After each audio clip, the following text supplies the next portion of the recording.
تو آپ کی نگاہ میں ایسے اتنی بڑی بڑی مطلب ہم سوچ نہیں سکتے وہ کس طرح کی ورڈ میں گئے نبی صلی اللہ علیہ وسلم. ہم تو یہ کسی بادشاہ کے محل میں بھی چلے جائیں تو ہم آنکھیں کھول کر کے دیکھیں کہ ہاں یہ کیا، ہاں بادشاہ، اور یہ کیا اور وہ کیا، دائیں بائیں، اور ہم میسج میں نہ بادشاہ کو کوئی کہہ رہے تو ہمارے ارد گرد دیکھ رہے کہ ہیں یہ کیا. ایسے ہوتا بھی ہے کہ انسان ہمارے نروز اس قابل ہی نہیں ہوتے کہ انسان ایک ایکسٹراڈنری کوئی چیز کے اوپر مطلب وہ نہ کرے، اپنے آنکھیں نہ کھل جائیں اور حیرانی کا مظاہرہ نہ کرے. تو اللہ تعالیٰ نے کہا کہ نہ اس کی نگاہ میں کوئی چکا چوند پیدا ہوئی بلکہ پورے سکون کے ساتھ آپ ان کو دیکھتے رہے، وہ ان کو دیکھا پورے سکون کے ساتھ اور اتنے وقار کے ساتھ، اور آپ کے ضبط اور ضبط کا اور آپ کی یکسوئی کا مطلب اتنے فوکس تھے کہ کمال کا فوکس. اس وقت بھی نبی صلی اللہ علیہ وسلم نے فوکس رکھا ہوا تھا کہ جو میسج جو بات مجھے مل رہی ہے نا وہ کیا ہے. نبی صلی اللہ علیہ وسلم کا دماغ اتنا زیادہ الرٹ اور اتنے فوکس تھے کہ آپ کو اس مقصد کے اوپر فوکس تھے کہ کس مقصد کے لیے مجھے یہاں بلایا گیا.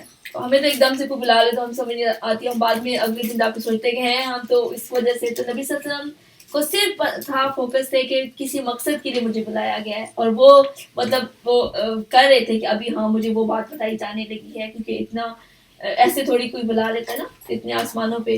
تو وہ ان کا مقصد، ان کی اس کے اوپر یکسوئی تھی کہ جس مقصد کے لیے آپ کو بلایا گیا تھا، اور آپ کی ذہن اور اپنی نگاہ کو اسی طرف مرکوز کیے ہوئے تھے. اپنی نظر کو بھی مطلب ادھر ادھر بھی نہیں دیکھا اور اپنے ذہن کو بھی ادھر ادھر نہیں جانے دیا کہ اتنے حیرت انگیز مناظر تھے. ان کو دیکھنے کے لیے تماشائی کی طرح نہ ایسے ایسے نگاہیں بھی نہیں دوڑانا شروع کر دی کہ اچھا یہ کیا ہے وہ کیا ہے. اور اب کہ کوئی اگر کوئی کم ظرف ہو انسان تو وہ ایک دم سے آنکھیں کھل جائیں اور انسان حیرت کا مظاہرہ کرے. تو نبی صلی اللہ علیہ وسلم اس وقت بھی نبی صلی اللہ علیہ وسلم غافل نہیں ہوئے، اور اتنے زیادہ ادب کے ساتھ اس وقت بھی کہ میں اللہ تعالیٰ کے پاس آیا ہوا ہوں یا مجھے اتنی بڑی جگہ پہ مجھے بلایا گیا ہے. تو نبی صلی اللہ علیہ وسلم اس ادب سے بھی غافل نہیں ہوئے، اور نہ ہی اتنے ان سجاوٹوں کا. اور کتنا نور ہوگا، سوچو کہ کیا نور ہوگا، کیا روشنی ہوگی.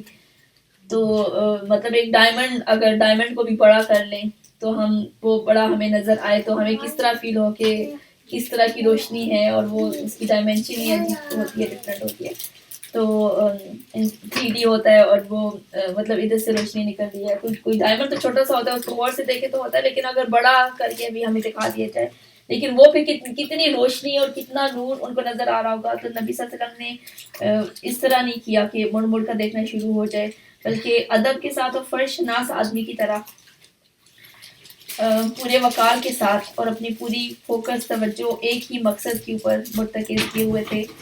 اور یہی اللہ تعالیٰ نے اس میں آیت میں بتایا کہ نہ ان کی نگاہ چندھائی، نہ حد سے متجاوز ہوئی، اور اس نے اپنے رب کی بڑی بڑی نشانیاں دیکھیں. اور اللہ تعالیٰ کو تو خیر نبی صلی اللہ علیہ وسلم نے نہیں دیکھا تھا. ٹھیک ہے، یہ بات حضرت عائشہ کی حدیث میں بھی ہے کہ کس نے اگر یہ کہا کہ اگر کہتے ہیں کہ 3 باتیں ایسی ہیں، حضرت عائشہ کی حدیث ہے کہ 3 باتیں ایسی ہیں کہ جن کا اگر کوئی شخص بھی دعویٰ کرے تو وہ جھوٹا دعویٰ کرے گا. اور اس میں پھر یہ بتایا کہ ایک اللہ تعالیٰ کو کسی نے یہ کہا کہ میں نے اللہ تعالیٰ کو دیکھا ہے تو اس نے جھوٹا دعویٰ کیا ہے.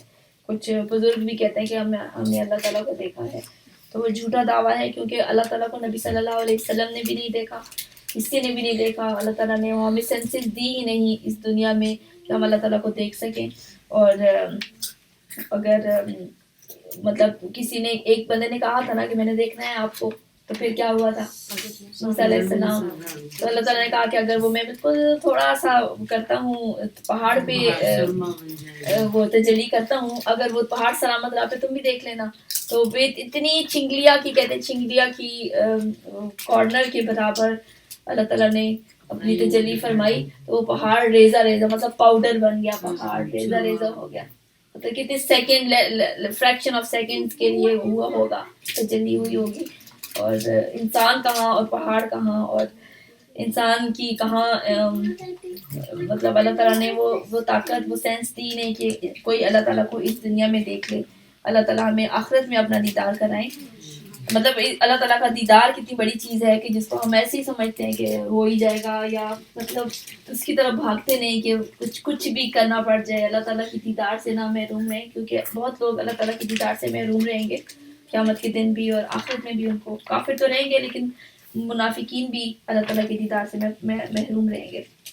تو اب اتنی بڑی بڑی چیزوں کے بعد اللہ تعالیٰ کہتے ہیں کہ اب تم بتاؤ ذرا، افرأیتم اللات والعزیٰ، اب تم بتاؤ کہ تم نے کبھی اس لات اور اس عزیٰ اور تیسری ایک اور دیوی منات کے حقیقت پر بھی کچھ غور کیا ہے کہ جو تمہیں نبی صلی اللہ علیہ وسلم تعلیم دے رہے ہیں اور تم کہہ رہے ہو کہ وہ گمراہی ہے یا بہکا ہوا ہے یا بھٹکا ہوا ہے، حالانکہ وہ جو بھی علم دے رہے ہیں وہ اللہ تعالیٰ کی طرف سے دے رہے ہیں، اور اللہ تعالیٰ انہیں آنکھوں سے وہ کچھ دکھا چکے ہیں حقائق جس کا تمہیں وہ بتا رہے، شہادت دے رہا ہے.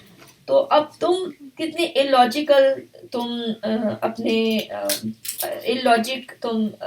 اپنے دلائل دے رہے ہو اور یہ کہہ رہے ہو کہ یہ جو عزا ہیں اور لات ہیں یہ دیویاں ہیں یا یہ خدا ہیں یا یہ الہ ہیں. تو تم اس طرح نبی صلی اللہ علیہ وسلم جو بات بتا رہے ہیں وہ کہہ رہے ہیں کہ میرے اللہ تعالیٰ کی طرف سے ہے یہ بات، اور تم کہہ رہے ہو کہ یہ صحیح نہیں ہے، یہ غلط ہے، ہم نہیں مانتے.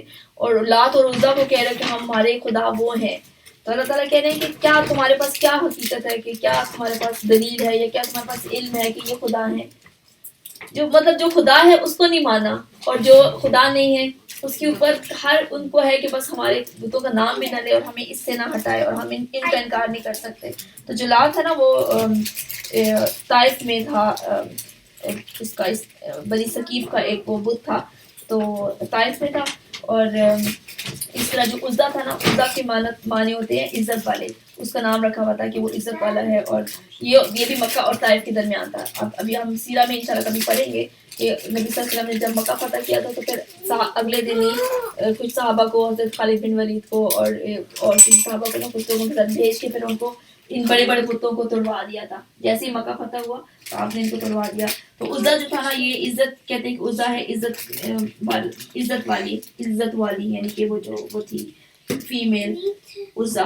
اور وہ قبائل کیا کرتے تھے، اس کے زیارت کرتے تھے اس کے لیے، جیسے ہم مکہ زیارت کعبہ کے لیے جاتے ہیں تو وہ لوگ اس کی زیارت کرتے تھے، اس پر نظریں چڑھاتے تھے، ان کے لیے قربانیاں کرتے تھے. اور جس طرح کعبہ میں جانور لے کر جاتے ہیں نا قربانیاں کرنے کے لیے ہدی کے، تو وہاں پہ بھی لے کر جاتے تھے ان کے پاس بھی. مطلب سوچو کہ ہم تو ویسے ہی دور تھے کعبہ سے، تو جو کعبہ کے پاس ہیں تو کعبہ کو چھوڑ کے تو وہاں ان بتوں کی طرف وہاں پہ جانور لے کر جاتے تھے. لالی پاپ، کسی آنٹی کے پاس لالی پاپ ہے، اور آنٹی لالی پاپ تب دیں گی when you will go in the other room. Okay, good. He will go, the auntie, he will go to the other room and he will eat lollipop. Okay, don't come in this room. یہ بن میں ڈال دو اسی بن.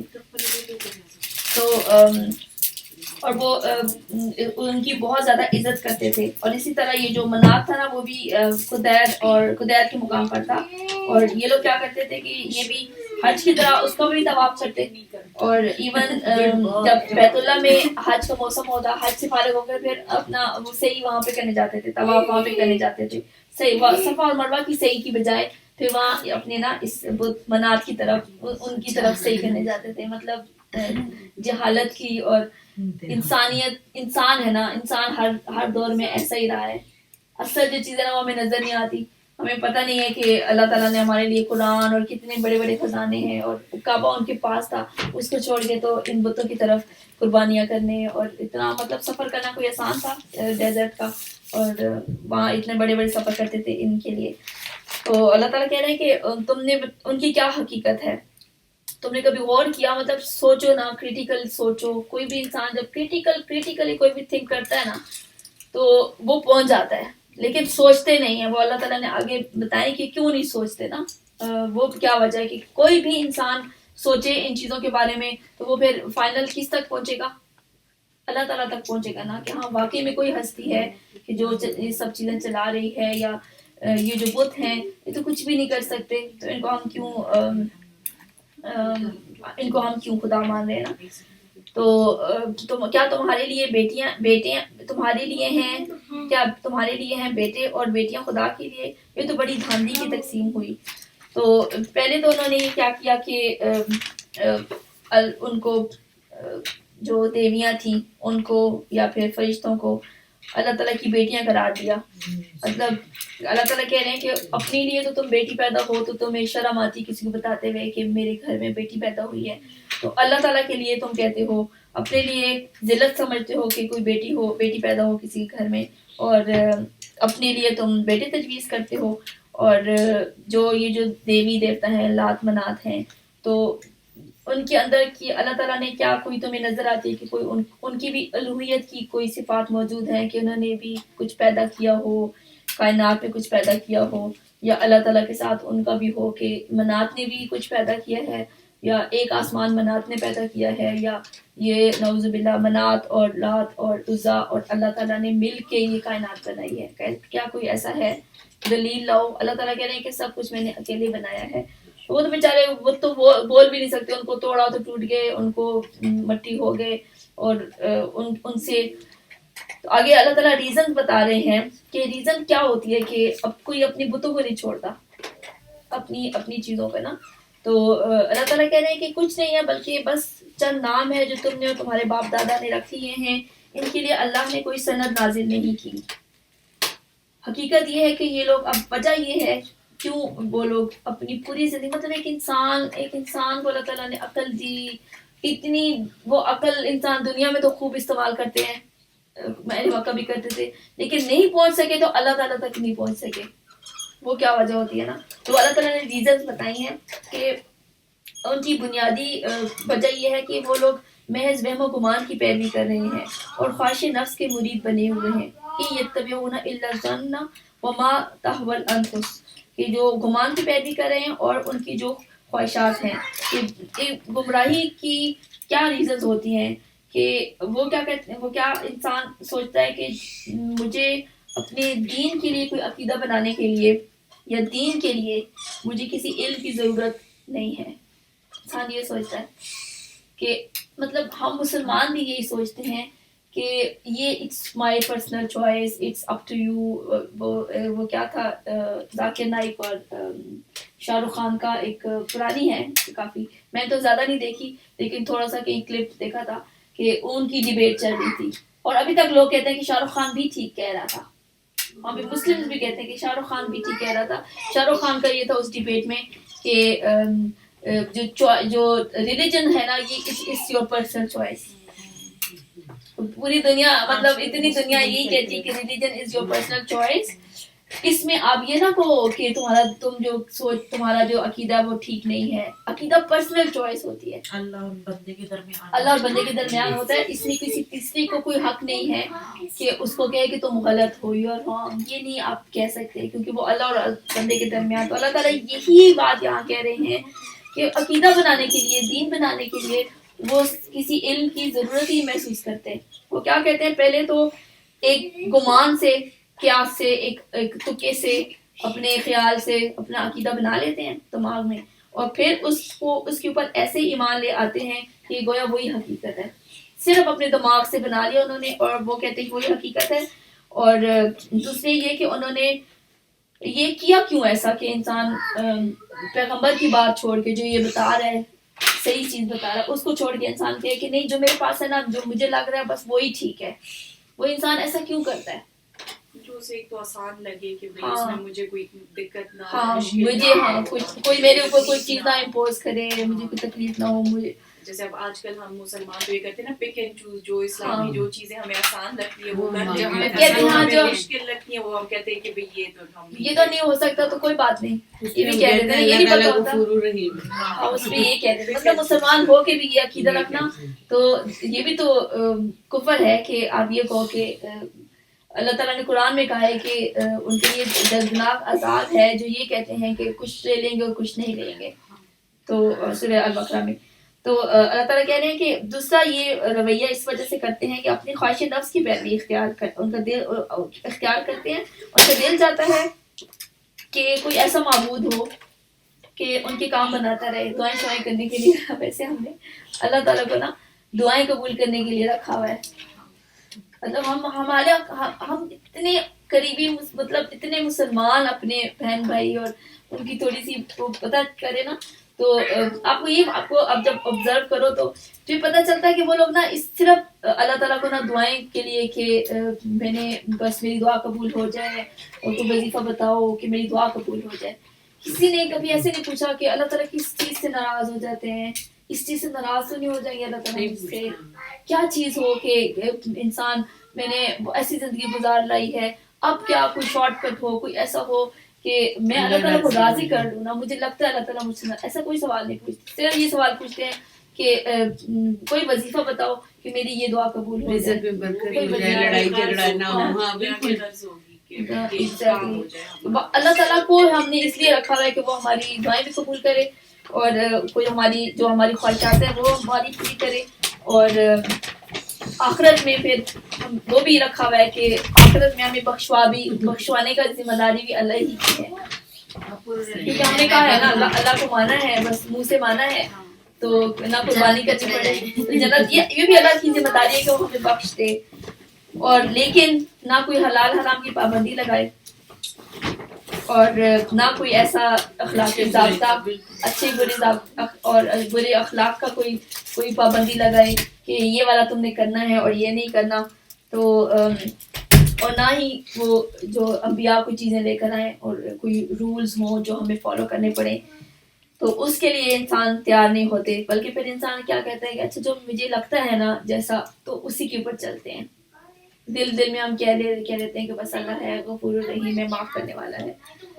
تو ان کو اللہ تعالیٰ کہہ رہے ہیں کہ ہر زمانے میں اللہ تعالیٰ نے پیغمبروں کو بھیجا لوگوں کو حقیقت بتانے کے لیے. ہر زمانے میں, ہر انسانیت پوری کی تاریخ میں اللہ تعالیٰ نے پیغمبر 1,24,000 پیغمبر بھیجتے رہے, اور آخر میں نبی صلی اللہ علیہ وسلم کے ذریعے وہی پیغام اتنی زبردست طریقے سے کہ نہ اس کو کوئی چینج کر سکتا ہے, نہ اس کو کوئی تباہ کر سکتا ہے. اس کا نبی صلی اللہ علیہ وسلم نے جو قرآن لے کر آئے وہ تو بالکل 100% ایسا ہی محفوظ ہے. نبی صلی اللہ علیہ وسلم کی جو ایکسپلینیشن تھی سیرہ اور حدیث اور وہ بھی اس طرح موجود ہے. لیکن انسان کیا کہتے ہیں کہ اس کو یہ اللہ تعالیٰ نے ہر دور میں انسان کے لیے یہ انتظام کیا کہ انسان کو یہ چیز بتائی جائے, سب انسانوں تک اللہ تعالیٰ کا پیغام پہنچایا جائے. حالانکہ ان کے رب کے پاس حالانکہ ان کے رب کی طرف سے ان کے پاس ہدایت آ چکی ہے, یعنی ہر زمانے میں اللہ تعالیٰ نے یہ ہدایت بھیجی ہے انسان کے لیے. امن انسان ماتمنا, انسان جو کچھ چاہے اس کے لیے وہی حق ہے. دنیا اور آخرت کا مالک تو اللہ ہی ہے, یعنی انسان جس کو چاہے معبود بنا لے, جیسا چاہے انسان عقیدہ بنا لے. اس کو انسان کو کیا اپنی مرضی ہے کہ جو مرضی کر لے, ایسی بات تو نہیں ہے. آسمانوں میں کتنے ہی فرشتے موجود ہیں, ان کی شفاعت کچھ بھی کام نہیں آ سکتی جب تک کہ اللہ کسی ایسے شخص کے حق میں اجازت نہ دے جس کے لیے وہ سننا چاہتا ہے, ارزداش سننا چاہے اور اس کو پسند کرے. تو یعنی تمام فرشتے بھی مل کر اگر شفاعت کریں اور اللہ تعالیٰ کی اجازت نہ ہو, سارے کے سارے فرشتے ایک بندے کے لیے کھڑے ہو جائیں کہ اس کو نہیں جہنم میں ڈالیں, اس کی کو جہنم میں نہیں ڈالیں, تو اس کی قبول کی جائے گی. سارے کے سارے فرشتے کھڑے ہو جائیں. اللہ تعالیٰ کی جب تک مرضی نہیں ہوگی تو وہ کسی کی بھی سفارش قبول نہیں کی جائے گی. فرشتے جو اللہ تعالیٰ کہتے قریب ہے ان کی بھی سفارش قبول نہیں کی جائے گی, صرف اس کے لیے سفارش قبول کی جائے گی جس کے لیے اللہ تعالیٰ کی مرضی ہو. ہمیں کیا پتا کہ ہم اتنی ہماری قوم اس کے عقیدے بنا کے بیٹھی ہوئی ہے کہ وہ سفارش کر دے گا تو یہ سفارش کر دیں گے, تو بزرگ بھی کر دیں گے, تو پیغمبر بھی کر دیں گے, نبی صلی اللہ علیہ وسلم ہماری کیا کہتے ہیں شفاعت کریں گے, اور ہم امتی ہیں اور نبی صلی اللہ علیہ وسلم کو بھی ہم نے وہ اس ذمہ داری کے لیے رکھا ہوا ہے کہ کیونکہ امتی ہیں, اب ان کا فرض ہے کہ ہمیں چھڑائیں, ہم جو مرضی کریں. اور ان کا جو پیغام تھا جو کہ اتنی بڑی بڑی وعیدیں اور وارننگز کے اپنے آپ کو بدلو, تیاری کرو اس کے لیے, اس وقت کچھ چیزوں کو چھوڑ کے تو ہم صرف یہ کہہ دیتے ہیں کہ بس امتی ہیں تو امتی ہمیں نہیں چھڑائیں گے نبی صلی اللہ علیہ وسلم, تو کس کو چھڑائیں گے. ہر بندے نے اپنے آپ کو امتی بنایا ہوا ہے کہ ہمیں نبی صلی اللہ علیہ وسلم چھڑا لیں گے. تو گائز ابھی کیا ٹائم ہو رہا ہے, نماز پڑھ لیں, باقی بات بھی پڑھ لیں, نماز کا ایک بریک لیتے ہیں پھر اس کو کنٹینیو کرتے ہیں. اوکے, آیت نمبر ہے 26 سورہ النجم وَكَمْ مِن مَلَكٍ فِي السَّمَاوَاتِ لَا تُغْنِي شَفَاعَتُهُمْ شَيْئًا، اور آسمانوں میں کتنے ہی فرشتے موجود ہیں، ان کی شفاعت کچھ بھی کام نہیں آ سکتی جب تک کہ اللہ کسی ایسے شخص کے حق میں اس کی اجازت نہ دے دے. ہاں یہ ہو گئی. تو اور اس کو سننا چاہے اور اس کو پسند کرے، یعنی جس کی اللہ تعالیٰ اجازت دیں گے اس کی شفاعت ہی مانی جائے گی. مگر جو لوگ آخرت کو نہیں مانتے وہ فرشتوں کو دیویوں کے نام سے موسوم کرتے ہیں. یعنی ایک تو ان کی حماقت یہ ہے کہ حالانکہ اس کا دیویوں کے نام سے موسوم کرتے ہیں، حالانکہ اس معاملے میں کوئی علم انہیں حاصل نہیں ہے، وہ محض گمان کی پیروی کر رہے ہیں، اور گمان حق کی جگہ کچھ بھی کام نہیں دے سکتا. وَإِنَّ الظَّنَّ لَا يُغْنِي مِنَ الْحَقِّ شَيْئًا، گمان حق کی جگہ کچھ بھی کام نہیں دے سکتا. تو پہلے تو یہ بات ہے کہ وہ لوگ اللہ تعالیٰ کہہ رہے ہیں کہ فرشتے سب مل کے بھی کوئی سفارش کریں تو ان کی سفارش نہیں مانی جائے گی. اب تو یہ ہے کہ ایک تو یہ ہے کہ یہ تو بے وقوفی اتنی بڑی خود سے انہوں نے عقیدہ بنا لیا کہ فرشتے جو ہیں وہ اللہ تعالیٰ سے ہماری سفارش کریں گے. تو اللہ تعالیٰ کہہ رہے ہیں کہ تمہاری کوئی ان کو تو اختیار ہی نہیں ہے. جنہوں نے کچھ لوگوں نے فرشتوں کو بھی معبود بنایا ہوتا ہے، ان کی عبادت کرتے ہیں کہ یہ ہمیں بچا لیں گے، اللہ سے بچا لیں گے نا، کیونکہ اللہ کے قریب ہے تو یہ لوگ ان کی بھی عبادت کریں گے تو وہ بھی ہمیں اللہ تعالیٰ سے بچا لیں گے. تو اللہ تعالیٰ کہہ رہے ہیں سب سے بڑی حماقت انہوں نے کیا کہ ان کو معبود بنا لیا فرشتوں کو. اور اس پر مزید حماقت کہ ان کو سمجھتے ہیں کہ وہ بیٹیاں ہیں، عورتیں سمجھتے ہیں اور ان کو خدا کی بیٹیاں قرار دیتے ہیں. اور ان ساری جہالتوں کے باوجود ان ساری جہالتوں کے مبتلا ہونے کی وجہ یہ ہے، ریزن یہ ہے کہ کیوں انہوں نے خود سے اپنی بچاؤ کے لیے، اپنی کیا کہتے ہیں اس کو، نجات کے لیے بنا لیا، ایک کانسیپٹ بنا لیا کہ فرشتے ہیں وہ ہماری سفارش کریں گے اور ہمیں چھڑا لیں گے. تو وجہ کیا ہوتی ہے آخرت کو نہ ماننے کی؟ اس طرح فرشتوں کے بارے میں ایک غلط قسم کا عقیدہ رکھ لینا اور اسی کے اوپر بہت تکیہ کرنا اور اپنے نجات کا اس کو ذریعہ بنا لینا کہ ایسا ہی ہوگا. تو اللہ تعالیٰ کہہ رہے ہیں اس آیت میں کہ اس کی بنیادی وجہ یہ ہے کہ وہ آخرت کو نہیں مانتے.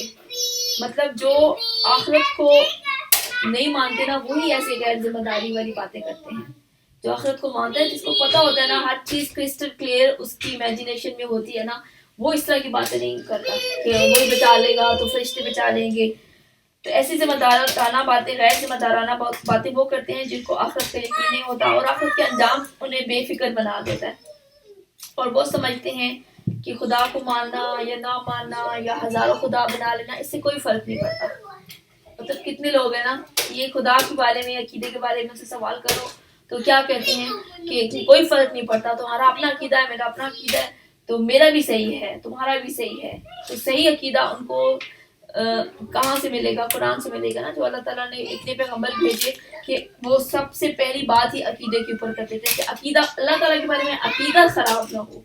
باقی سب چیزیں معاف ہو سکتی ہیں، گناہ، زنا، سب گناہ معاف ہو سکتے ہیں، ایک چیز معاف نہیں ہو سکتی اور وہ ہے عقیدہ، شرک. کہ آپ نے شرک نہیں کرنا، اللہ تعالیٰ کے ساتھ عقیدہ نہیں خراب کرنا.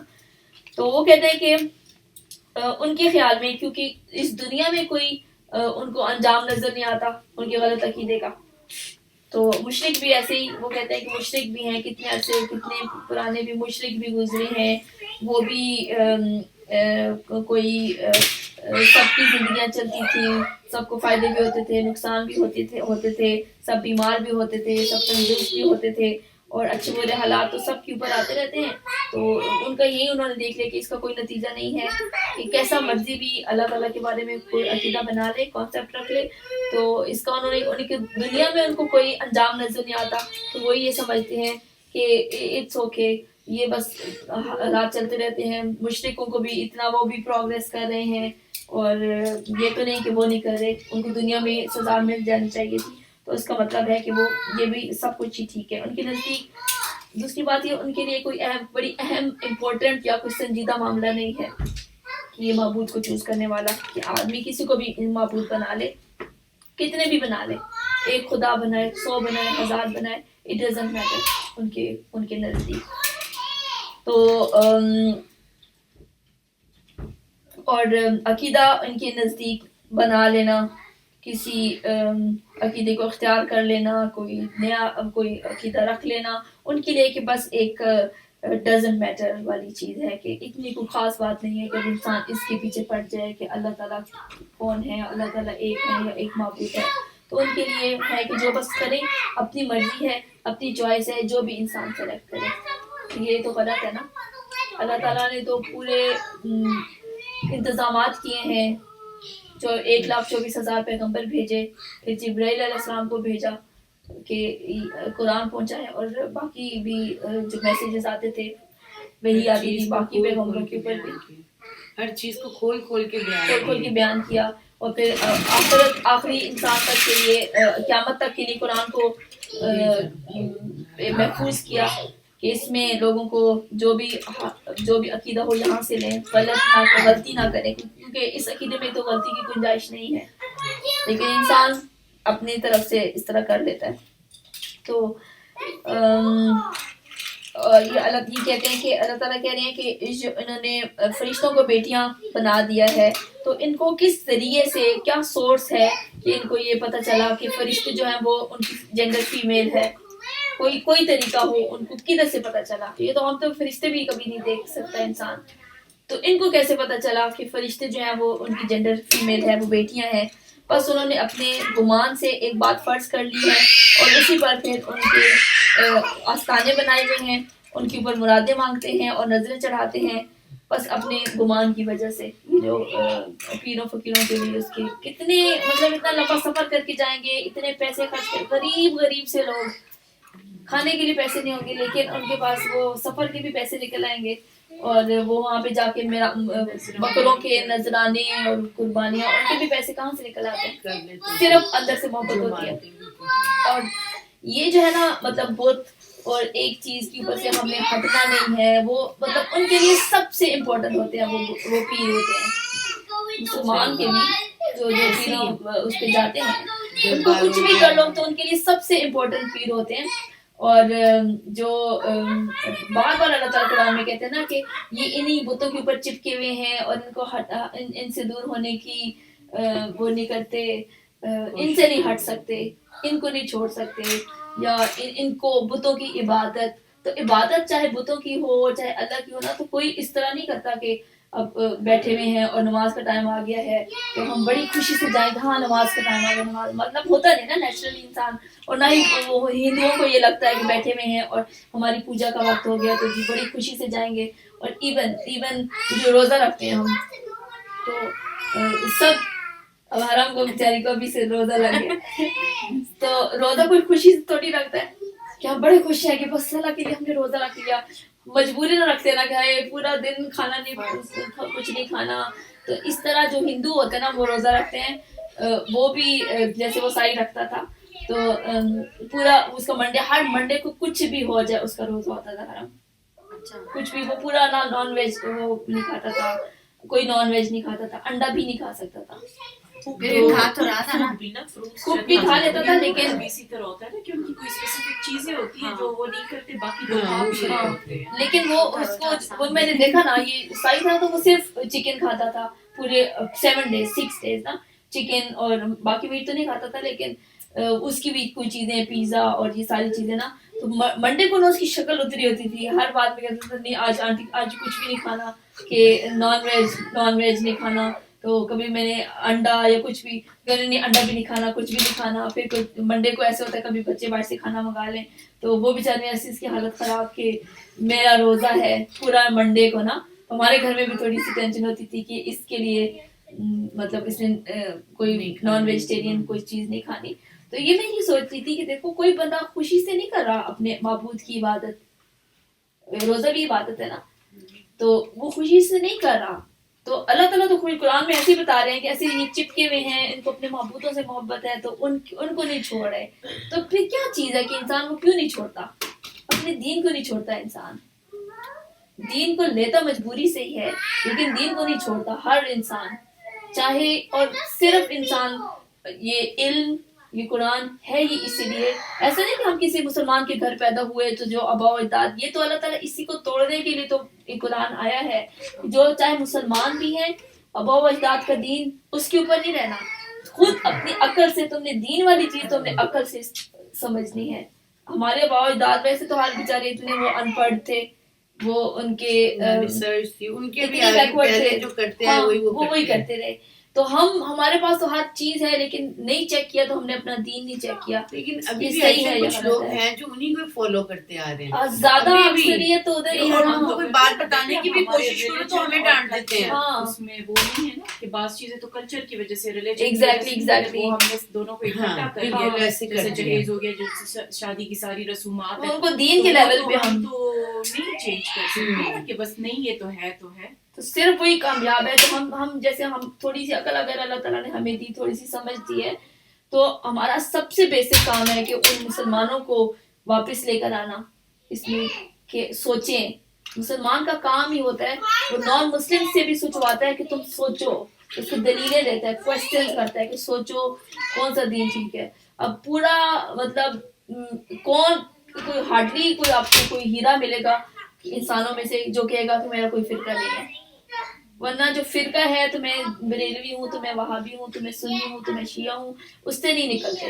آنکھیں بند کرتے کہتے ہیں کہ ہیں تم بریلوی ہو تو میں تو تمہاری مطلب مسلمان ہی ہیں. وہ ساتھ نہیں کھڑے ہوتے, نماز نہیں پڑھتے ساتھ, اور شادیاں نہیں ہوتی. سنت والی یہاں پر میں نے دیکھا اتنا نالج لوگوں میں, لیکن پھر بھی وہ یہ جو عام مسجدیں دوسری ان میں نماز نہیں پڑھتے بالکل. گھر یہ ہماری اماں بالکل 7 لوگ رہتے ہیں, لیکن وہ نماز جماعت کا ٹائم نکالتے ہیں کہ ہم نے اپنی مسجد میں جا کے پڑھنا ہے, ہم نے ادھر نماز نہیں پڑھنی. ابھی ہم وہ ابھی بتاتے ہیں, ہم نے جو ساحل الدین کا انہوں نے وہ جو ویڈیو دکھائی تھی, اور وہ یہاں کے لوگوں کی ویڈیو ہے, اور لوگ کیسے وہ شوق پہ سارے چیزیں برمنگھم میں بھی بہت ہے. برمنگھم میں تو کہتے ہیں کہ وہ ہے ہی, لیکن برمنگھم میں 1400 مسجدیں ہیں. یہ کتنی الارمنگ بات ہے, ایک سٹی میں 1400 مسجدیں ہونا, مطلب اتنے ڈیوائڈ کر لیے. یہاں پر بھی ہیں کتنے لوگ میں جانتی ہوں, تو اتنے ڈیوائڈیڈ ہیں, اتنا جتنا ہمیں اکٹھا ہونا چاہیے تھا نا مسلمان کو, کہ اسلام کے نام کے اوپر آپ نے بس ایک دیوار بن جانی ہے, اور اتنا ہی ڈیوائیڈڈ ہو گئے کہ تم سنی ہو تو شیعہ ہو تو فیدین ہے. تو یہ بھی ایک فتنہ ہی ہے, بتا کہتے بہت بڑا فتنہ کہ اب آج کل کی جو نیو جنریشن ہے نا, وہ کہتے پہلے آپ ہمیں یہ تو بتائیں کہ ہم لوگ فالو کس کو کریں. وہ تو پھر کہتے ہیں چھوڑو, ہاں تو آپ تو رہنے ہی دیں, آپ لوگ تو ایک دن روزہ نہیں رکھتے, ایک دن میں آپ کی عید نہیں ہے, تو آپ ہمیں کیا سبق دینے چلے ہیں. یہاں تک لوگ اب آج کل کے بچے کہہ رہے ہیں. صحیح بات ہے جی, وہ بہت زیادہ اس چیز کا تو میں کہتی ہوں عقیدہ اور ان کا سب کچھ ایمان ہم سے زیادہ مضبوط اور ہم سے زیادہ ان کو کلیئر ہے. اسی لیے وہ ایک ایک چیز خود ریسرچ کر کے اور پراپر. اسلام کا اصل میں وہی ہے نا کہ آپ خود ریسرچ کرو, عقل سے سمجھو. تو بس ہم نے مطلب یہی سمجھ لیا کہ مسلمان کے گھر میں پیدا ہوئے ہیں, تو بس جو مرضی کرتے رہو, بس سفارش ہو جائے گی اور ہم بخشے جائیں گے. تو خیر اللہ تعالیٰ نبی صلی اللہ علیہ وسلم کو کہہ رہے ہیں کہ بس اے نبی صلی اللہ علیہ وسلم فَأَعْرِضْ عَمَّنْ تَوَلَّى عَنْ ذِكْرِنَا وَلَمْ يُرِدْ إِلَّا الْحَيَاةَ الدُّنْيَا. بس اے نبی صلی اللہ علیہ وسلم, جو شخص ہمارے ذکر سے منہ پھیرتا ہے اور دنیا کی زندگی کے سوا جس سے کچھ مطلوب نہیں ہے, اس کو چاہتا ہے اسے اس کے حال پر چھوڑ دو.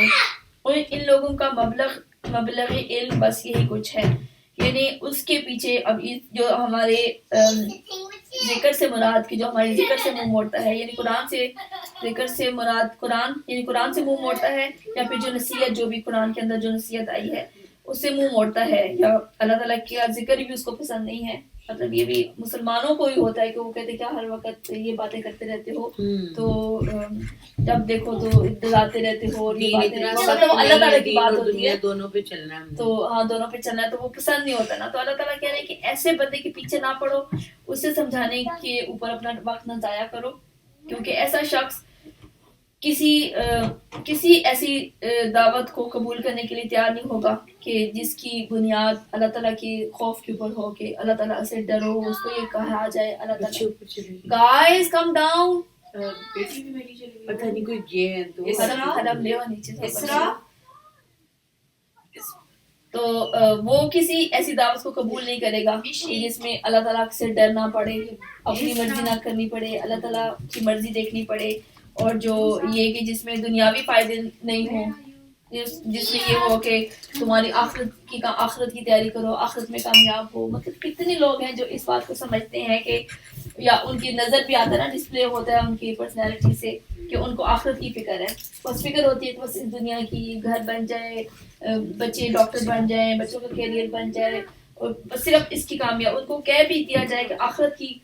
کچھ لوگ ہوتے ہیں نا مارگیج پہ جو گھر لیتے ہیں، تو اسکالرز نے کہا کہ آپ اتنے سوال لوگوں کے جو کہہ دیا کہ صحیح نہیں ہے، پھر بھی سوال اگر یہ والی مارگیج ہو تو یہ والی ہو تو وہ والی ہو، تو وہ سارے جو سود لینا ہوتا ہے وہ حرام ہوتا ہے، جو دینا ہے وہ تو پھر نہیں، قرآن میں کہیں نہیں ہے یہ سود جو سود لینے والا اور دینے والا دونوں حدیث ہے. کھلی حدیث جائے ہے نا. وہ کچھ لوگ کہتے ہیں نہیں قرآن میں صرف لینے والے کا ہے نا، تو اچھا حدیث نہیں مانتے وہ، بہانے نکالتے ہیں. ہاں بس ایسے بہانے نا. تو وہ ان اسکالر نے وہ ویب سائٹ اسلام کی وے کی پر انہوں نے سب جگہ مطلب اتنے لوگوں نے سوال تو لیکن بہت سے اسکالرز نے اسلامک مورگیج کر کے بھی تو یہ نکالا ہے. بہت سارے تو نہیں، ایک آدمی دیا ہے.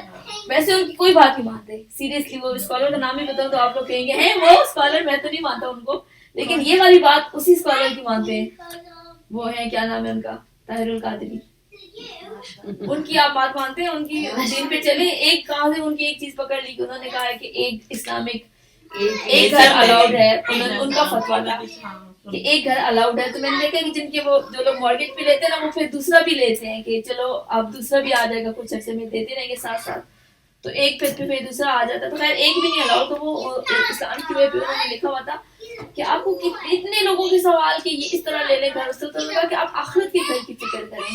مطلب ہم آخرت کے گھر کی پرائز کے اوپر، دنیا کا گھر ہمیں مل بھی جائے چھوٹا سا وہ بھی پسند نہیں آتا، تو آخرت کا گھر ہم تو اپنا اس پرائز کے اوپر ہم قربان کر رہے ہیں آخرت کا گھر. تو اللہ تعالیٰ کہہ رہے ہیں کہ جو ان کی وہ جس کا اس سے انٹرسٹ نہ ہو، آخرت کی چیزوں کے اوپر انٹرسٹ نہ ہو، اور ایسا مادہ پرست انسان، اس کے اوپر محنت کرنے کی بجائے تم ان لوگوں کی طرف توجہ کرو جو اللہ کا ذکر سننے کے لیے تیار ہو اور دنیا پرستی کی اس بیماری میں مبتلا نہ ہو، یا پھر جو صرف اس دنیا کے ہی فائدے سوچ سکتے ہیں، آخرت کے فائدے نہیں سوچ سکتے. مطلب آخرت کے فائدے سوچنا بہت بہت مشکل کام ہوتا ہے کہ انسان اپنے آپ کو ہر چیز میں کہے کہ نہیں آخرت کو چوز کرنا ہے، نہیں جانے دو اس کو، کیونکہ ارد گرد کے لوگ بھی اور آپ کا ضمیر بھی، اور پھر آپ سیلف پیٹی میں بھی ہوتے ہو، پھر آپ کتنی رکاوٹیں ہوتی ہیں نا اپنے آپ کو یہ بتانے کے لیے کہ میں آخرت کو ترجیح دے رہا ہوں. پھر ہم گر جاتے ہیں اسی دنیا میں، اسی میں ڈوب جاتے ہیں. تو یہ بات تیرا رب ہی زیادہ جانتا ہے کہ کون اس کے راستے سے بھٹک گیا اور کون سیدھے راستے پر ہے. زمینوں اور آسمان کی ہر چیز کا مالک اللہ ہی ہے. یعنی سب یہ فیصلہ اللہ تعالیٰ یہ اللہ تعالیٰ کے ہاتھ میں ہی ہے کہ کس کو گمراہی کا، ہدایت کا فیصلہ، کوئی ہے گمراہی پہ ہے یا کوئی ہدایت پہ ہے، یہ صرف اللہ تعالیٰ کے ہاتھ میں ہی ہے یہ فیصلہ. وَلِلَّهِ مَا فِي السَّمَاوَاتِ وَمَا فِي الْأَرْضِ، اور اللہ ہی کے لیے ہے جو کچھ آسمانوں میں زمین میں ہے، تاکہ اللہ برائی کرنے والوں کو ان کے عمل کا بدلہ دے اور ان لوگوں کو اچھی جزا سے نوازے جنہوں نے نیک رویہ اختیار کیا ہے. یعنی کہ اور بیچ میں ایک معترضہ جملہ آ گیا، اس کی آپ کو بات سمجھ میں آئے گی، لیکن سماعت ٹائم انشاءاللہ ہم ڈیٹیل میں پڑھیں گے. بیچ میں ایک معترضہ جملہ آ جاتا ہے. تو اگلی بات یہ ہے کہ تاکہ اللہ برائی کرنے والوں کو ان کے عمل کا بدلہ دے اور ان لوگوں کو اچھی جزا سے نوازے جنہوں نے نیک رویہ اختیار کیا ہے، جو بڑے بڑے گناہوں اور کھلے کبھی افعال سے پرہیز کرتے ہیں، الا یہ کہ کچھ قصور ان سے سرزد ہو جائے. تو اللہ تعالیٰ کہہ رہے ہیں کہ کچھ قصور سرزد ہو جائے، بے شک تیرے رب کا دامن مغفرت بہت وسیع ہے. تو لمم کیا ہوتا ہے نا کہ اللہ تعالیٰ کہہ رہے ہیں کہ جو بڑے بڑے گناہوں سے اجتناب کرے گا نا، تو پھر اللہ تعالیٰ لمم جو ہے نا چھوٹے چھوٹے گناہوں کو معاف کر دیں گے. تو لمم کہتے ہیں کہ جیسے کہتے ہیں نا کہ میں بس تھوڑی دیر کے لیے آئی، بس وہ آئی، اس نے سلام کیا اور بیٹھی نہیں ایسی چلی گئی، تو کیا خیال آتا ہے نا کہ بس چھوٹا سا، تو اس کو کہتے ہیں لمم. تو اتنے گناہ تو اللہ تعالیٰ اپنی معاف کر دیں گے، اور معاف بھی اس طرح اس لیے نہیں کہتے ہیں کہ یہ لوگ کچھ کہتے ہیں نا کبیرہ گناہ صغیرہ گناہ، تو اس میں لکھا ہوتا ہے تفسیر میں کہ یہ بھی نہیں ہے کہ کچھ یہ تو کہ کچھ گناہ کبیرہ ہیں کچھ گناہ سبھی کبیرہ ہیں، سبھی گناہ ہوتا ہے اللہ تعالیٰ کی. ہاں کر رہے ہیں اس کو کر رہے ہیں چھوٹے گناہوں کو تو وہ کبیرہ وہ بھی کبیرہ ہو جاتے ہیں، لیکن گناہ ہی ہوتا ہے چاہے وہ چھوٹا ہو چاہے بڑا ہو، کیونکہ اللہ تعالیٰ کی اس میں نافرمانی ہے نا، گناہ میں اللہ تعالیٰ کی نافرمانی ہے. تو لیکن اللہ تعالیٰ کہہ رہے ہیں کہ جو معاف کون سے کریں گے، کہ بس کبھی انسان کبھی کسی بڑے گناہ کے قریب پہنچ جاتا ہے لیکن انسان اس سے کرتا نہیں، تو قریب پہنچ جانا بھی اس گناہ، انسان اس حد تک پہنچ گیا لیکن گناہ نہیں کیا تو وہ گناہ سے بچ گیا، لیکن وہ ہوتا ہے لمم چھوٹا گناہ. یا پھر کچھ دیر اس نے کیا، جیسے وہ کیا اس کو خیال آیا اور اس نے سٹاپ کیا. کبھی کسی کی غیبت ہم سٹارٹ کر دیتے ہیں تو پھر فوراً خیال آتا ہے، پھر انسان کہتا ہے نہیں رک جاتا ہے بندہ. تو انسان اس گناہ میں مبتلا ہونے کے بعد فوراً واپس آ جائے اور چھوڑ دے. اور بعض کے نزدیک یہ بھی مطلب ہے کہ انسان گناہ کا خیال آئے کہ گناہ کر لوں گا، نیت کر لی لیکن کرتا نہیں ہے یا وہ پاسبل نہیں ہوا وہ گناہ کرنا، تو انسان اس کو بھی وہ گناہ کرے نہیں، اس کا ارتکاب نہ کرے. تو یہ ہوتے ہیں لمم چھوٹے گناہ. اور چھوٹے گناہ ان کی معافی اس لیے نہیں کہ یہ چھوٹے گناہ تھے تو اللہ تعالیٰ نے معاف کر دیں گے نا. چھوٹے گناہ اللہ تعالیٰ اس لیے معاف کریں گے کہ اللہ تعالیٰ اتنے بڑے دل کے مالک ہیں، اللہ تعالیٰ کی اتنی عظمت ہے کہ وہ ہمارے چھوٹے چھوٹے گناہ نا اللہ تعالیٰ اپنی عظمت کی وجہ سے معاف کر دیں گے. اس وجہ سے نہیں کہ یہ اتنے چھوٹے چھوٹے ہیں تو اتنا ایک انبار ہے چھوٹے گناہوں کا تو چھوٹے گناہ معاف کر دیں گے. اللہ تعالیٰ کہیں گے کہ اس نے اتنے اچھے کام کیے، بڑے گناہ تو نہیں کیے نا، تو چلو میں چھوٹے چھوٹے گناہ میں معاف کر دیتا ہوں. اللہ تعالیٰ کی ایک بڑی نظر اور اللہ تعالیٰ کی ایک کھلا دل اور وہ چیز نظر آتی ہے، اللہ تعالیٰ کی عظمت نظر آتی ہے کہ اللہ تعالیٰ کہیں گے کہ میں نے اختیار دیا تھا انسان کو کہ کچھ بھی کر لے، تو اس نے بڑے گناہوں سے یہ بچتا رہا. تو چھوٹے گناہ تو انسان ہونے کے ناطے سے ہو ہی جاتے ہیں، تو اللہ تعالیٰ اس کو معاف کر دیں گے. تو چلو انسان ہونے کا جو ڈاؤٹ کیا کہتے ہیں بینیفٹ آف ڈاؤٹ وہ دے کر اللہ تعالیٰ ان کے اوپر پکڑیں گے نہیں، گرفت نہیں فرمائیں گے، اپنی رحمت کی وجہ سے ان کو معاف کر دیں گے. تو پھر کہا کہ کیا تم نے دیکھا اس کی شخص کی طرف، اچھا سوری، ان ربک واسع المغفرہ، بے شک تیرے رب کا دامن مغفرت بہت وسیع ہے، یعنی اس لیے وہ چھوٹے چھوٹے گناہ معاف کر دے گا. وہ تمہیں اس وقت سے جانتا ہے جب اس نے زمین سے تمہیں پیدا کیا. مطلب امیجن کریں کہ ہم اب آج اتنے انسان ہٹے کٹے ہم ہیں یا مائی سیلف، تو اللہ تعالیٰ کہہ رہے ہیں کہ اس وقت یاد کرو کہ جب اس نے تمہیں زمین سے پیدا کیا اور جب تم اپنی ماں کے پیٹوں میں ابھی جنین تھے، بالکل بچے تھے، اپنے ماں کے پیٹوں میں تھے. بس اپنے نفس کی پاکی کے دعوے نہ کرو، وہی بہتر جانتا ہے کہ واقعی کون متقی ہے. تو ہم کہتے رہتے ہیں نا کہ میں تو ایسے تو میں تو ویسے، تو شکر ہے ہم یہ نہیں کرتے، تو شکر ہے فلانے تو وہ بھی کرتے ہیں، تو شکر ہے ہم تھوڑا سا کہ نہیں مت کرو ایسے دعوے نہیں کرو. ہم اپنے ایسے نا انجانے میں ہم دوسروں کو پھر ایسے لک ڈاؤن کر لیتے ہیں کہ وہ لوگ تو وہ کرتے ہیں، تو سنگرز ہیں، تو وہ تو ماڈلز ہیں، تو وہ ایکٹرز ہیں، تو ہم تو شکر ہے یہ نہیں کرتے. پتہ نہیں اس کے علاوہ پہ ہم کتنا کچھ کر دیتے ہیں. تو اللہ تعالیٰ کہتے ہیں کہ اپنے پاکی کے دعوے مت کرو، اپنے آپ کو نیک مت بتاؤ. تو کتنا ہمارے اندر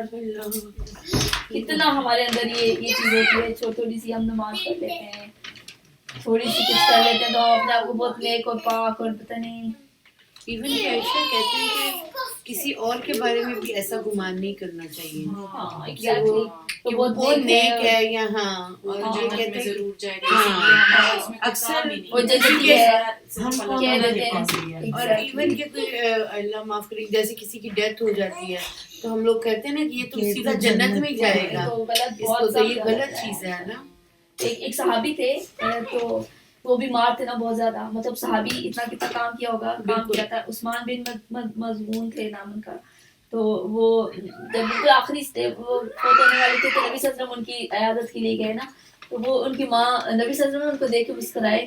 تو ان کی ماں نے کہا کہ واہ عثمان تم تو جنتی ہو. تو نبی صلی اللہ علیہ وسلم نے کہا کہ یہ کون عورت ہے اللہ تعالیٰ کے اوپر یہ بات کرنے والی کہ جنتی ہے.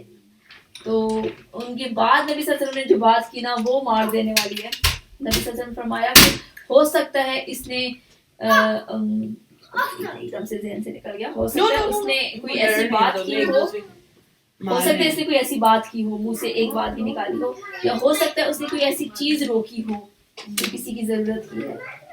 ہمارے اسٹور بھرے ہوتے ہیں, ہماری چیزیں ایسی پڑی کی پڑی رہتی ہیں, اس نے کیا پتا کوئی ایسی چیز روکی ہو کہ کسی اور کی ضرورت کی ہو لیکن اس نے روک کے رکھی ہوئی ہو. مطلب ایسا نہیں کہ کسی نے, ہو سکتا ہے اس نے گناہ کیا ہو سکتا ہے اس نے ڈاکہ ڈالا ہو, چوری کی ہو. نارمل سی چیز ہے, اس چھوٹی سی چیزوں پہ بھی ہو سکتا ہے. ہم کیسے کہہ سکتے ہیں کہ کوئی جنتی ہے یا یہ تو جنت میں جائے گا. تو وہی بات, ابھی ہم یہ قرآن ڈفرینٹ چیز ہے, مطلب ہم اس کو تشریح کر کے پڑھتے ہیں نا, تو جو حدیث ہوتی ہے نا وہ تو مطلب کلیئر کٹ چیزیں بتاتے ہیں, روزمرہ کی, مطلب بالکل ڈائریکٹ چیزیں روزمرہ کی. اور جیسے یہ والی حدیث تھی, تو انشاءاللہ اللہ کرے ہمارے پاس یہ والا ایک دفعہ کر لیں حرم, اس کے بعد ہم حدیث ہی شروع کریں گے, بخاری شریف کریں گے یا وہ کوئی اور کتاب. دورہ قرآن تو رمضان میں ہوگا, اللہ کرے ایک دفعہ مکمل ہو جائے. ہر دفعہ ہمارا آدھا ہوتا ہے تو پھر رہ جاتا ہے. انشاءاللہ ہم پہلے شروع کرتے ہیں اس دفعہ. تو اچھا, پھر اس کے بعد اللہ تعالیٰ کہہ رہے ہیں کہ اے نبی صلی اللہ علیہ وسلم افرأیت الذی تولی, کہ اے نبی صلی اللہ علیہ وسلم کیا تم نے اس شخص کو بھی دیکھا ہے جو راہ خدا سے پھر گیا, پھر تھوڑا سا دیکھ کر رک گیا. کیا اس کے پاس کوئی غیب کا علم ہے کہ وہ حقیقت کو دیکھ رہا ہے؟ کیا اسے ان باتوں کی خبر نہیں پہنچی جو موسیٰ کے صحیفوں اور اس ابراہیم کے صحیفوں میں بیان ہوئی ہے جس نے وفا کا حق ادا کر دیا. اچھا, یہ وہ بات ہو رہی ہے, ایک تھا ولید بن مغیرہ, تو دشمن تھا نبی صلی اللہ علیہ وسلم کا, لیکن دعوت قبول کرنے پر نا, اسلام کی دعوت قبول کرنے پر ایک پوائنٹ پہ وہ راضی ہو گیا کہ ہاں ٹھیک ہے میں مسلمان ہو جاؤں گا. تو اس کے دوست نے کہا کہ تم کو نا, تمہیں میں چھڑا لوں گا, اگر تم مجھے اتنے پیسے دے دو نا تو میں چھڑا لوں گا تمہیں اللہ تعالیٰ کے عذاب سے, تو تم بس اسلام قبول نہ کرو. تو وہ پھر پیچھے ہٹ گیا. تو اللہ تعالیٰ کہہ رہے ہیں کہ اس نے بس وہ رک گیا پھر, اور اس نے رقم بھی اپنے دوست کو, مشرک دوست کو جو اس نے کی تھی نا, وہ بھی نہیں ادا کی. تو اس آیت سے بتانا یہ مقصود ہے کہ آخرت سے بے فکری اور دین کی حقیقت سے بے خبری کیسی انسان کو جہالتوں میں, اور انسان کتنی بے وقوفیاں کر دیتا ہے. مطلب یہ کوئی بات ماننے والی ہے کہ کوئی ہم کسی کو کہیں کہ وہ کوئی ہمیں کہ مجھے پیسے دو تو آخرت میں نا تمہارے سارے گناہ میں لے لوں گا, تو تم چلے جانا جنت میں, تم سے نہیں پوچھا جائے گا, حساب نہیں ہوگا, اور میں جواب دوں گا, بس تم مجھے پیسے دے دو. تو انسان کہتی کہ تم پیسے دے دو تو میرا گناہ تو ایسا تو ہے نہیں نا, یہ تو کتنے پیسے بھی دے دیں تو آپ کی اس کی اگلی والی بات ہی آ رہی ہے, اگلی والی چیزیں جو آ رہی ہیں.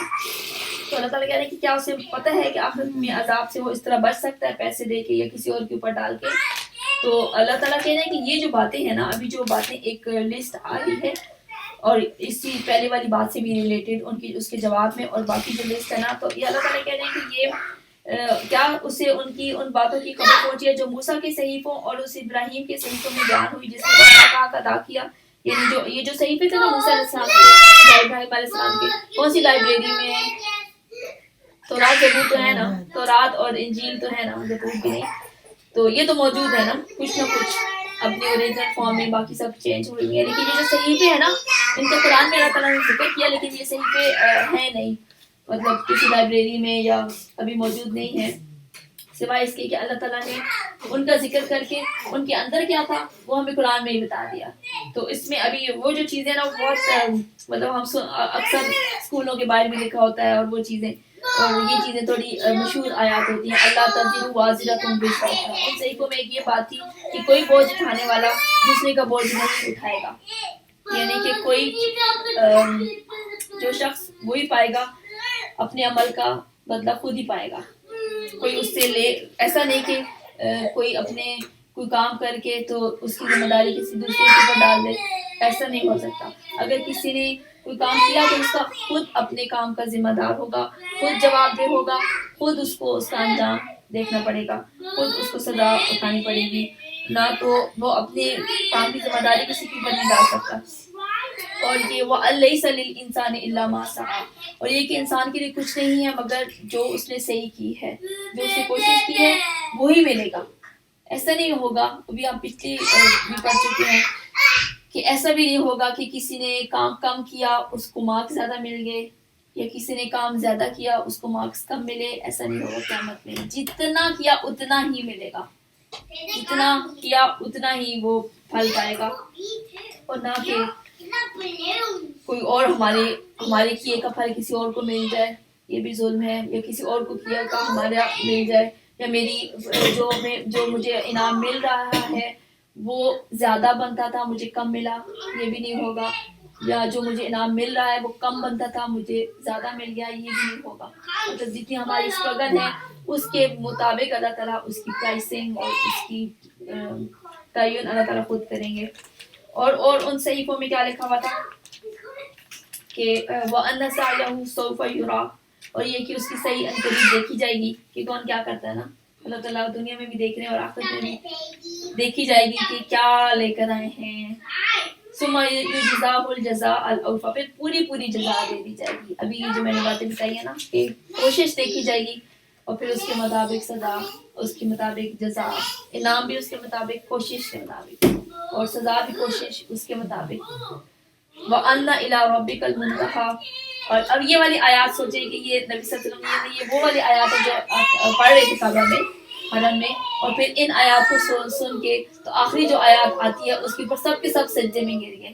اتنی پیاری آیات ہے، اتنی پیاری ہے، چھوٹی چھوٹی آیات ہیں لیکن ان کے بالکل بہت پیارے مطلب ہے ان کے. وَأَنَّ إِلَىٰ رَبِّكَ الْمُنتَهَىٰ. اب سوچیں کہ یہ ان کی طرف کافروں کو یہ سن رہے ہیں نبی صلی اللہ علیہ وسلم کی یہ بات، اور یہ کہ آخر کار پہنچنا تیرے رب ہی کی طرف سے ہے. آپ امیجن کریں کہ ارد گرد کافر بھی ہیں، وہ بھی ہمارے ساتھ سن رہے ہیں یہ آیات. وَأَنَّهُ هُوَ أَضْحَكَ وَأَبْكَىٰ. اور یہ کہ اسی نے ہنسایا ہے اور اسی نے رلایا ہے، یعنی خوشی اور غم اور اس کے اسباب صرف اور صرف اللہ تعالیٰ کی طرف سے ہوتے ہیں. اچھی بری قسمت وہ بھی اللہ تعالیٰ کی طرف سے ہوتی ہے. کسی کو خوشی نصیب ہوتی ہے وہ بھی اللہ تعالیٰ کی طرف سے ہوتی ہے. کسی کو مشکلات آ جاتی ہیں تو وہ بھی اللہ تعالیٰ کی طرف سے ہوتی ہے. کوئی دوسری ہستی اس میں شامل ہے ہی نہیں کہ وہ ہماری خوشیوں میں وہ ہمیں خوشیاں دے دے، یا ہمیں مشکل وقت دیا ہے تو کوئی اور ہستی نہیں ہے کہ جس نے دیا ہو.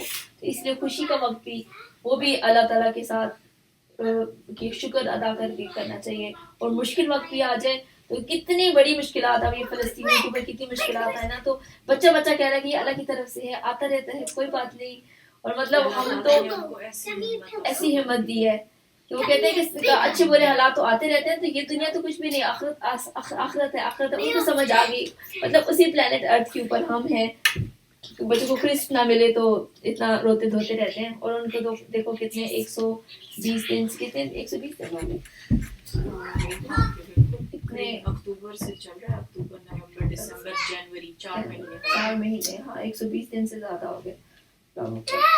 تو یہ ساری کی سارے اللہ تعالیٰ کی طرف سے ہوتی ہیں. اچھا وقت برا وقت خوشی غمی سب اللہ تعالیٰ کی طرف سے ہوتی ہے.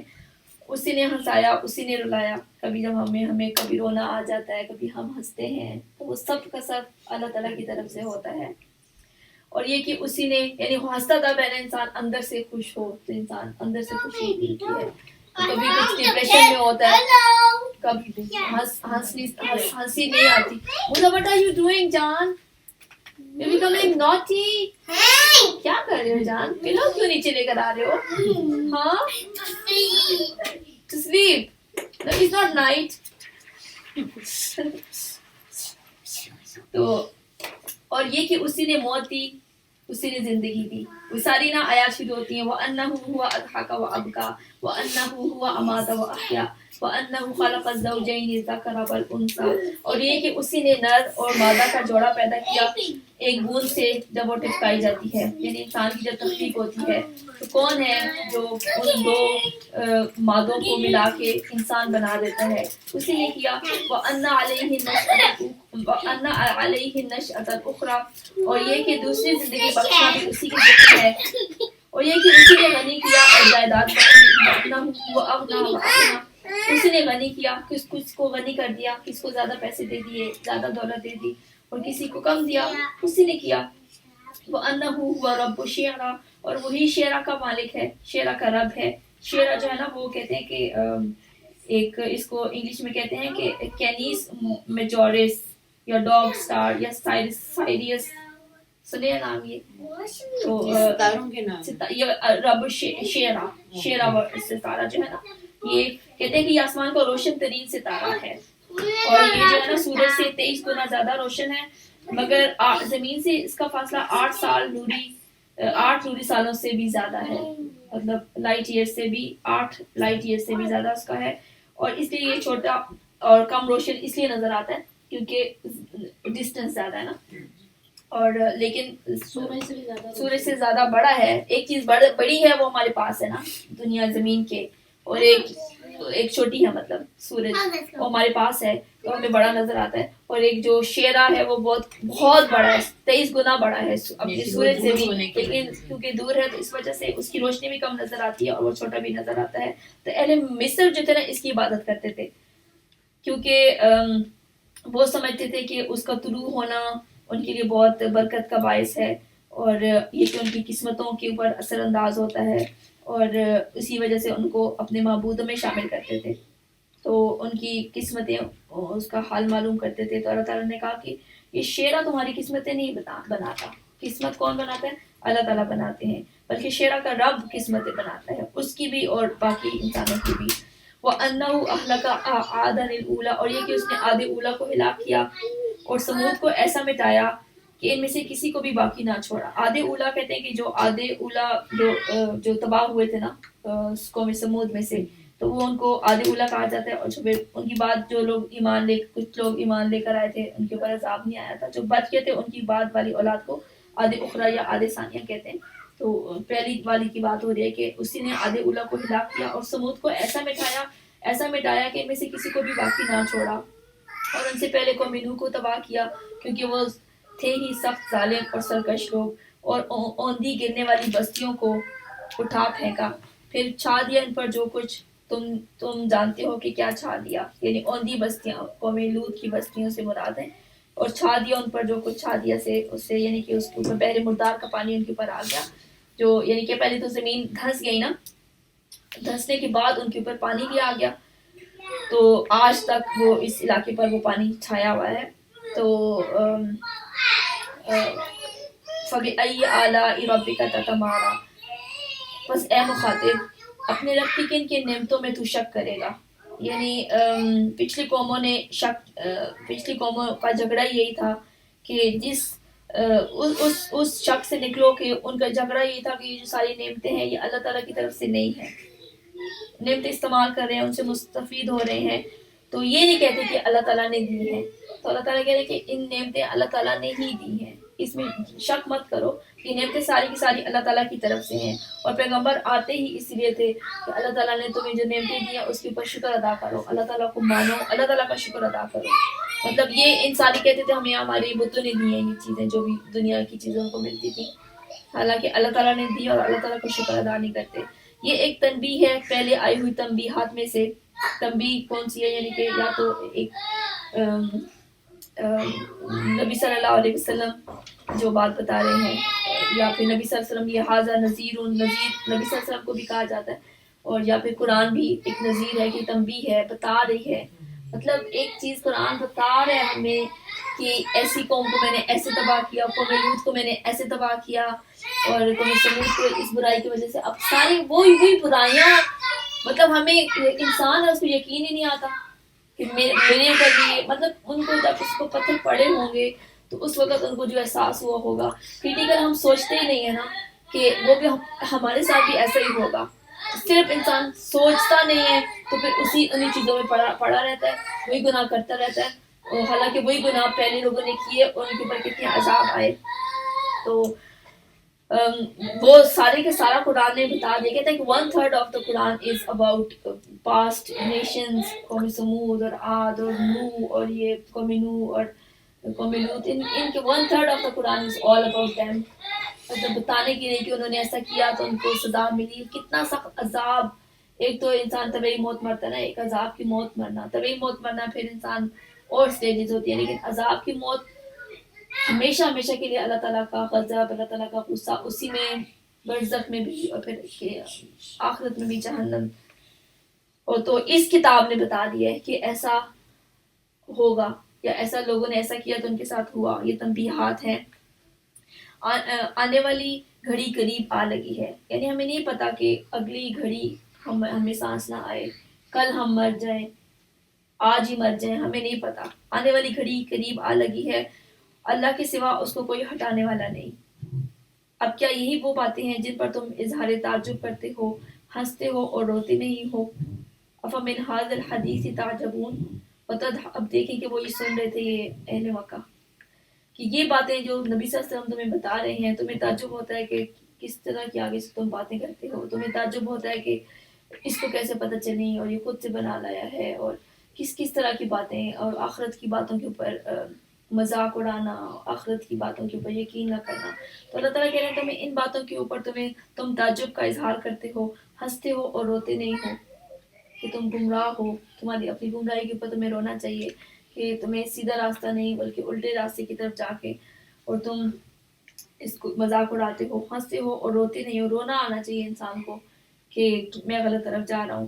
گانا بجا کر انہیں ٹالتے ہو, گا بجا کر انہیں ٹالتے ہو. یعنی جب نبی صلی اللہ علیہ وسلم بات بتاتے تھے نا تو وہاں پہ اہل مکہ کیا کہتے تھے کہ لوگوں کی توجہ ہٹانے کے لیے, قرآن کی آواز کو دبانے کے لیے زور زور سے گانے گانا شروع کر دیتے تھے.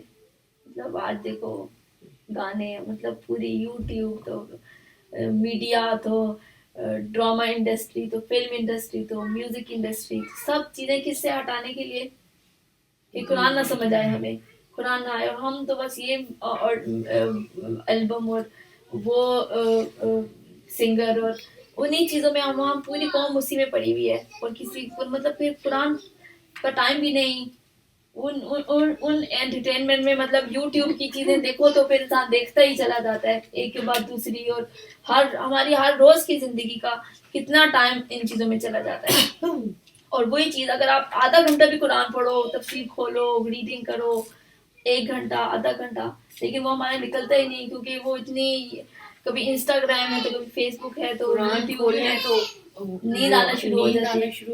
کیونکہ ہمیں قرآن, ہم نے خود بھی قرآن کو بھی ایسے بورنگ سا بنا دیا نا, ان کو بس انٹرسٹنگ نہیں. غلط ہے, اور دوسرا بس غلط چیزوں میں پتہ نہیں اللہ تعالیٰ نے خود اٹریکشن رکھی. ہاں اٹریکشن رکھی ہے, اسی لیے تو کہتے ہیں یہ جو آنے والا دور ہے نا وہ بھی بس ان کا پہلا وہ, مطلب ہم نہیں ایسے تھے کہ ہر وقت, ہم تو 1 گھنٹے آتا تھا ہفتے میں, 1 گھنٹہ ہفتے میں ایک اچھا ڈرامہ آتا تھا, وہ بھی 1 گھنٹے کا, تو پورا ہم اس وقت سے پہلے کھانا شانا بنا کے حرم ایسے دیکھ رہی ہے کہ اسٹور ایج سے آئی ہے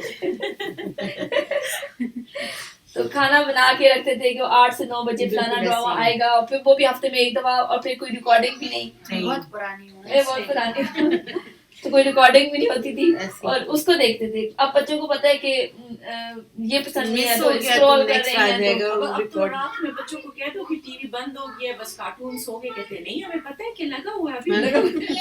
اور اس کے بعد ایک کے بعد یہ دیکھ لیں گے, اس کو پرومس دے دیں گے, آئی پیڈ دے دیں گے, چھوڑ دیں گے, بس یہ والا لیٹ اٹ فنش. اس کو بچے دیتے نہیں, اور مطلب یہ کہتے ہیں کہ یہی بات ہے نا کہ انٹرسٹ نہیں رہے گا بچوں کا نمازوں میں اور ان چیزوں میں, کیونکہ ان کے لیے اتنی اٹریکشنز ہیں. ابھی تو وہ نہیں آئی میٹاورس ہے نا, وہ جو اے آئی کا, اس میں کوشش کر رہے ہیں کہ بچے ساری دنیا اسی میں چلی جائے گی, وہ اتنا اٹریکٹیو ہوگا. کہتے ہیں کہ وہ میٹاورس میں یہ جو بڑے بڑے برانڈ ہیں نا, لوئی ویٹون اور جان گیز, یہ سارے نا ملینز نہیں ٹریلینز آف ڈالرز یہ لوگ انویسٹ کر رہے ہیں وہاں پہ اسپیسز دینے کے لیے کہ میٹاورس میں ہمیں اسپیس مل جائے. کیا یہ کیا وہ اے آئی کی چیزیں ہیں نا, جیسے گیمز ہیں بچے, وہ اس میں کوئی ایسے کوئی کلاسز بھی ہوں گے تو آپ وہ لگائیں گے نا, تو آپ اس کی دنیا میں جیسے